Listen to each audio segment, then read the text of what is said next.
Hello lovely people, welcome back to my channel. My name is Maya. If you've never been here before, don't forget to hit that subscribe button down below. Today I'm going to be doing a first half of the year favorites video.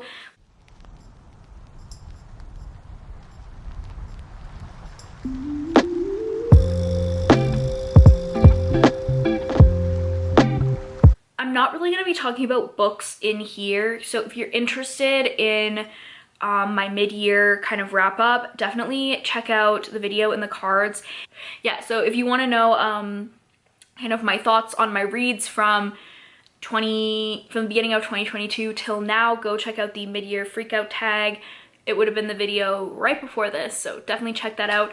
We're just going to be talking about more lifestyle, beauty, music, TV favorites. So shall we just jump in?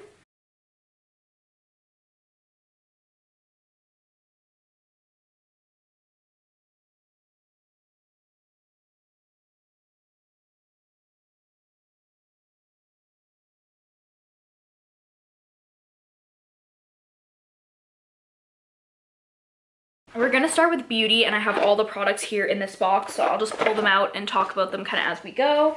The first thing is the Trixie palette from Trixie Cosmetics. This is the palette. I absolutely love the shades in here. I love the pigment. They work really well on the lid. The shimmers are beautiful, and I'm really glad I picked this up. I wanted to get the Katya one as well, but it's just expensive, friends. It's an expensive brand, but that's okay because it's good quality and I like to support. So that is the palette. Highly recommend if it's still available on the site. Next up are these. Is this box really dusty? Yes, it is. There's so much dust on this. This is the Seraphine Beauty Primrose and Cream Lip and Cheek palette. So there are 3 cream blush shades in here, and I absolutely love these shades, specifically this one and this one. You can also use them on the lips. I have not done that yet, but I have been loving cream blush in general, and these ones are super easy to use. They're not too pigmented and quite buildable, so I just apply them with my fingers and blend out with a sponge, and I love them. I got this from BoxyCharm, but you can buy this on the Seraphine website. Next is a couple of brow products, and one of them is the ABH Brow Pomade. This is not a new thing in the world, but it is new to me. Another thing I got in a BoxyCharm box before I canceled. And I do really like this. The color is not quite right, so my brows end up looking pretty red, so I don't always use this, but I do really like the consistency, and I think if I bought it in a slightly darker shade, I would like it more. The other brow product is the NYX Thick It Stick It Brow Gel. This is a super great brow gel. I absolutely love it. I'm wearing it in my brows right now. And I use the shade Brunette, and it's great. It thickens up your brows and it goes on really easily, and I just really like it. And it's cheap because it's from the drugstore. Next, I cannot find the actual other part of this favorite, but it is just fake freckles in general, and I alternate between using the ColourPop freckle pen in the shade Soft Brown or the Freck Beauty one in just like Original or something, but I can't find that one because it's literally this big. So that's, yeah, I brought this one instead, but this is a repurchase. I just picked it up, and I just love adding the faux freckles to a look. I feel like it makes the look really natural. I usually apply a lot of blush, put this on, and then put highlight over it, and I love it. Everyday makeup routine right there. Next up, we have the Iconic London Radiance Booster. This one's in the shade Shell Glow. It's a little dark for me, but I think it might be the lightest shade. This is a beautiful illuminizer that you just put underneath your makeup, and it gives me this beautiful glow, and it's a little deep for me, so it gives me a beautiful bronze as well. I don't wear this every day, but when I do, I feel like my makeup looks wonderful. Next, we have the Sephora Colorful Wink It Felt Liner in the shade Cup of Joe, which is just the brown liner. This is what I use for my everyday makeup look when I just do a wing. I love the brown liner because it is a lot more soft than a black liner, and this isn't my favorite one, but it does the job, and it's waterproof, so it doesn't like melt off as easily. It still comes off though. All right, we're on a race to who can finish first, me with this video or my camera's battery. Let's go. Okay, lip oil. The Trust Fund Beauty Better Than Therapy lip oil is the one I can't find, but I absolutely love. And the other one is the Clarins Lip Comfort Oil Intense. This is a sample size, but it's a great amount. It's a little dark, but I really like it, and I'd like to try some of their other ones. I've heard they are wonderful. And then my last favorite is the MAC Stranger Things collab blushes. This is in the shade Friends Don't Lie, and it's just this beautiful pink blush. I'm wearing it today. I love the detail that they put into this collection, especially the packaging, and the color is beautiful. I wear it all the time, so that is my last makeup favorite.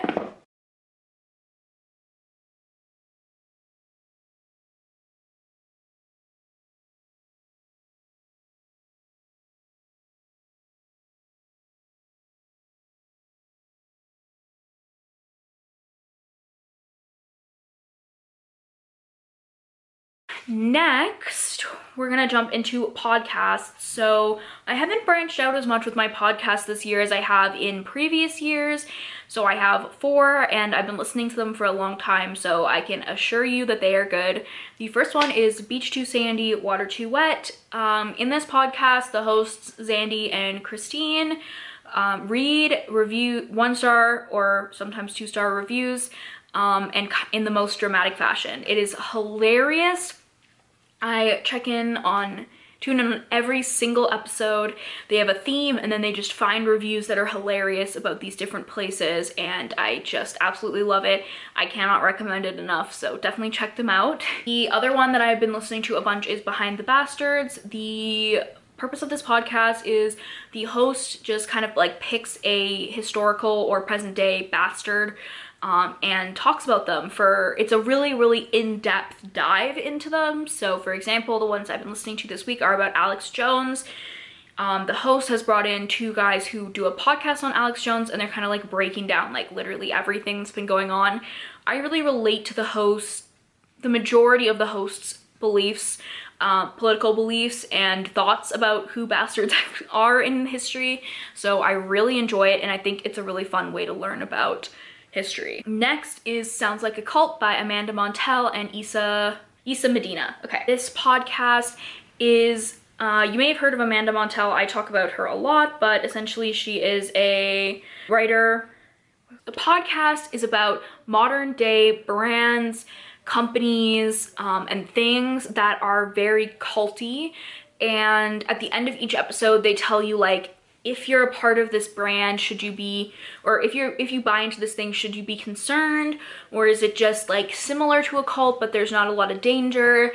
If you liked Amanda's book Cultish, you will definitely like this podcast. I love this podcast so much that I'm like virtually going to their live show tomorrow night, so definitely check that one out. And the last one on my list is one of the most famous true crime podcasts, and that is Mile Higher by Kendall Rae and her husband Josh. And this one, they just do such a good job doing a deep dive into different cases, into different things, and I feel like they are a couple of the more respectful true crime podcasts and influencers.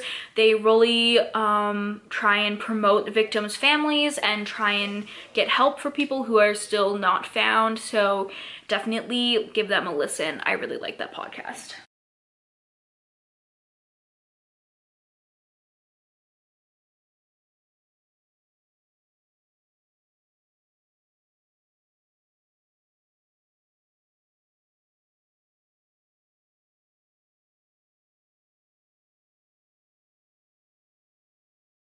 Okay, Okay, next we're going to talk about YouTubers and Booktubers specifically, and I'm just going to run through them really quick.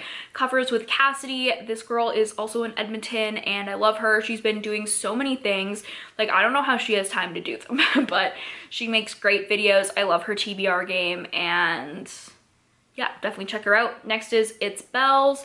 Again, I love her content. I think it's really unique. Her TBR game is tarot based, and she tells the folklore stories behind the tarot cards, which is fascinating to me. And she just makes really like cool content. When the whole Roe v. Wade thing was going on, she talked about pro-choice books and the pro-life movement, and she's also done Marvel ones and like astronomy ones. She's just really cool. I would like to be her friend. So also her. Rumi's Digest. These two ladies I absolutely love, Christine and Mo. Their content makes me laugh all the time. They just seem like such sweet people, and I love watching their videos. Next up is Kayla from Books and Lala, one of the most popular booktubers. She's also from Canada, and her content is just so in-depth and well thought out. She just knows how to talk about books, knows how to pick books to read, and I just love watching her videos. Next we have Meg with Books. I love her TBR games, and I also love her Unwrapped videos and things like that, and the way she edits her videos with like memes over top, it just gets me all the time. She always has Drag Race clips, and I love it. I just really like her content, and I watch every video. Next we have the Danish Readerholic. I really love her channel. I think she's quite underrated. I love the way that she does her TBR games. Her animation TBR game is insanely well made. And I also really liked watching her travel vlogs that she's been doing, and yeah, I just really like her content. She seems really nice. And then lastly, of course, is Becca and the Books. I've just been consuming a lot of her content lately with the readathons that she's been doing, and I think that we have similar taste, and I just love her vibes, and yeah, I would do any readathon that she has. So that is the YouTube favorites that we've got.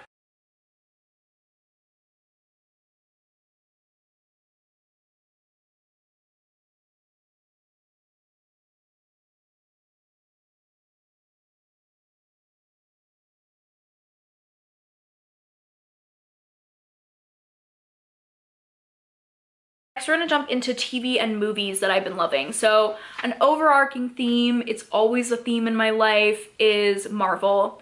And the ones that I've written down on here are Hawkeye and No Way Home. Loved the Hawkeye show.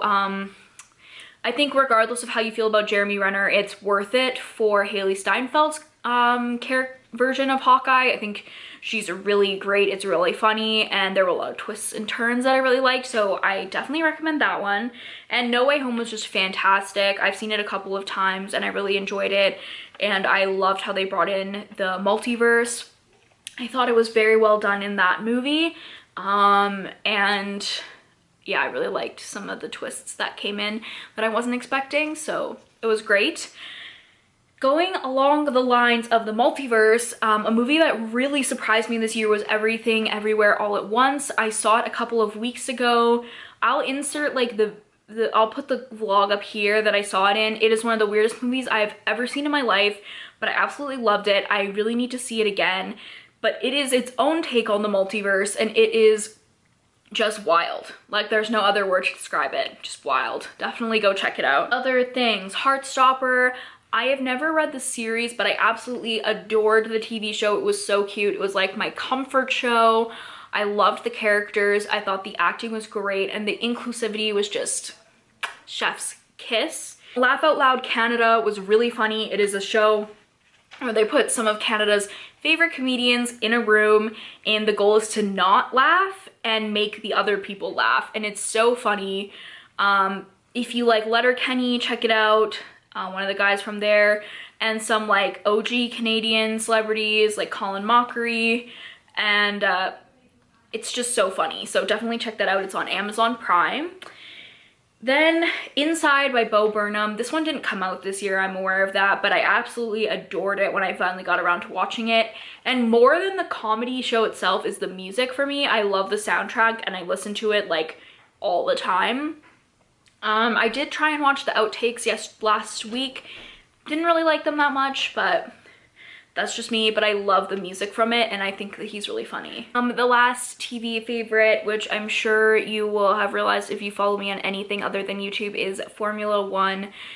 Specifically, Drive to Survive fits in the TV show category, but I've just been obsessed with the sport as a whole, and I think that the documentary is a really great way to get into it if you're interested. I think it's the smartest marketing thing that they've ever done, really, that any sport has ever done, because I think it's gotten so many people into the sport that never would have in the first place. So that is my final TV/movie favorite.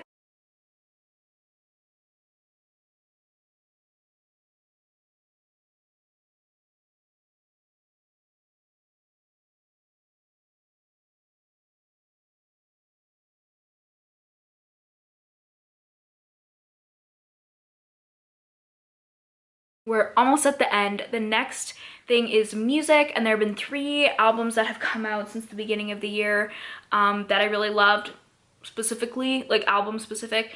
I make monthly playlists of songs I'm loving on my Spotify, which is always linked down below.